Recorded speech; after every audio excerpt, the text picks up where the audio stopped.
in a particular school, something happened, and thanks to the security man that was at the gate. So this particular woman entered into a school and came out with two children.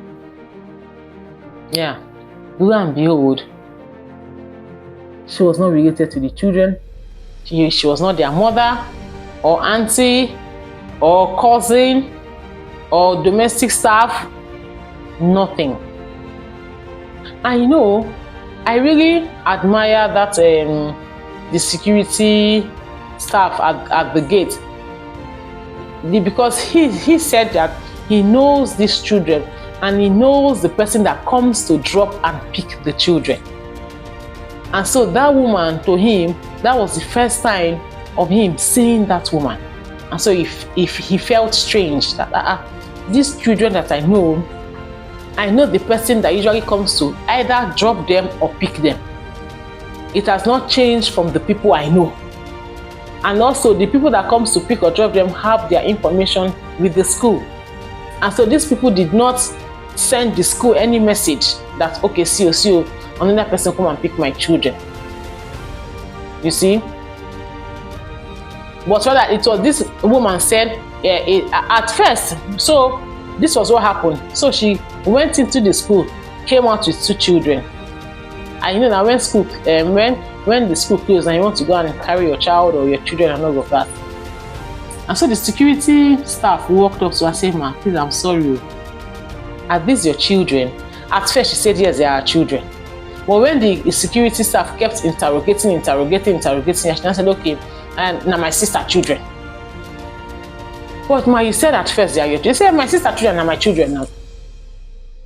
You see, so when the security staff asked the children, we don't know whether she had already hypnotized them.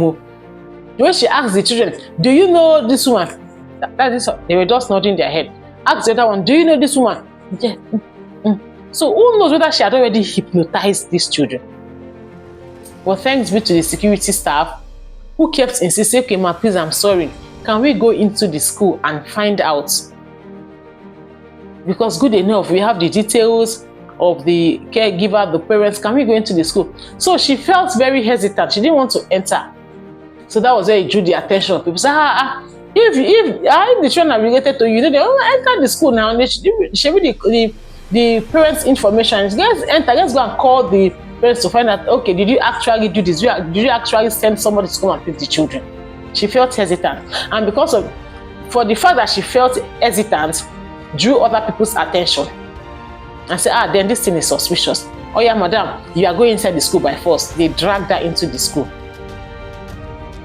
And these children could no longer communicate because we don't know whether she hypnotized the children.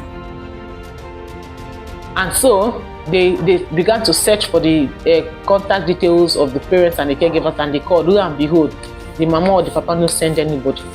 And that was how she was arrested. She was arrested. And so parents, first and foremost, I really appreciate that security staff, because for him to be bold and courageous enough to have that will to walk up to an adult and say, are these your children? Because I think that is another thing school owners should be able to do, to train their security staff in such a way that they will be bold, not saucy, but they will be bold and confident enough to walk up to a parent or to walk up to caregivers and ask questions about a child or children they see with these people. Because at times, this our setting, who are you? It's a common security man to come and talk to me. Do you know who I am? Do you know? So that thing man can put fear and intimidation into them. So this is a call for action to school owners, to proprietors and proprietresses, to train security staff to be bold, confident, and audacious, not saucy. Because there's how a parent or somebody can stand in front of this security staff and they will feel intimidated. Yeah, they will feel intimidated.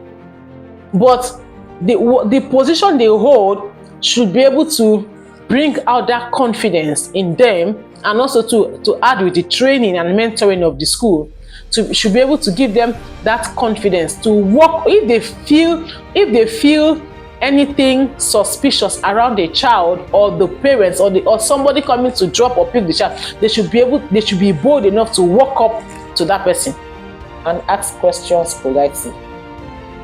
They should not feel intimidated. Yeah, they should not feel intimidated.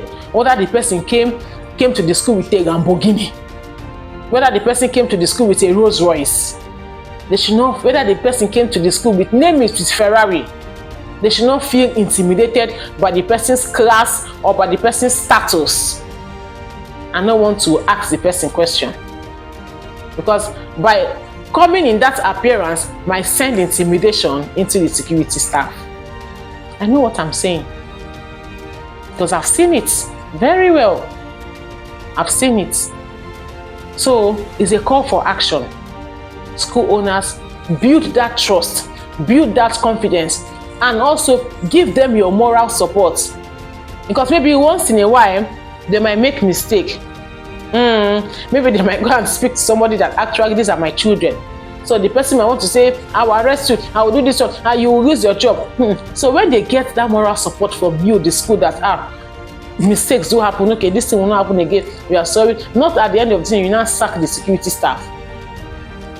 Because the security staff now might be thinking about his job. If I approach this person, and this person really happens to be the real parents, and what if I lose my job? So if this security staff will be able to get moral support, training and retraining from the school, I'm telling you, they will catch people like that. How can you walk up to a school, pick 2 children, and confidently come out of the gates, and you are moving with them as though they were your children, and the children did not talk? Me, I'm suspecting those children were hypnotized. And I'm not talking about nursery 2 or nursery 3 children. Those children looked at children like in primary 3. You see? So, and it's also the responsibility of all of us, the school, the parents, the PTA, the security staff. Everybody, is everybody's responsibility. And so, second, I've talked about the security staff, talked about the school owners. Then also for us parents, it is very, very important. I know schools do it, to register ourselves or the person that will be coming to drop our children in school and pick them. At times, you might be very busy as a mother. Maybe it's your husband that will go. That's their father. At times, the father might be very busy. It is the mother that will go. At times, either the father or the mother, 2 of them are very, very busy. You can put an alternative person that can come and pick the children. Maybe it could be a domestic staff, yeah, or somebody. But that person's details too has to be registered in the school. Yeah. Or again, you call that, I'm not around, my husband is not around, the other, maybe the nanny or auntie, they're not around, but my neighbor will be coming to pick. My neighbor's children are also there. At least there should also be communication. Yeah, there should be communication. Another fantastic thing I saw some parents, they give their children code, very secret code. And so if you go to a school and say, your mom is very busy, your dad is very busy, and they say I should come and pick you from school, okay, please, can I have the code? Simple. Can I have the code? Can you tell me the code? Meanwhile, they have already, it is a code known by the parents and the children, which they should not let out that code or tell that code to any other person. And so that's where you also catch them. Okay, mommy and dad say you should come and pick. They will not come. Please, can you tell us the code? Now then they go catch thief now. You must provide code.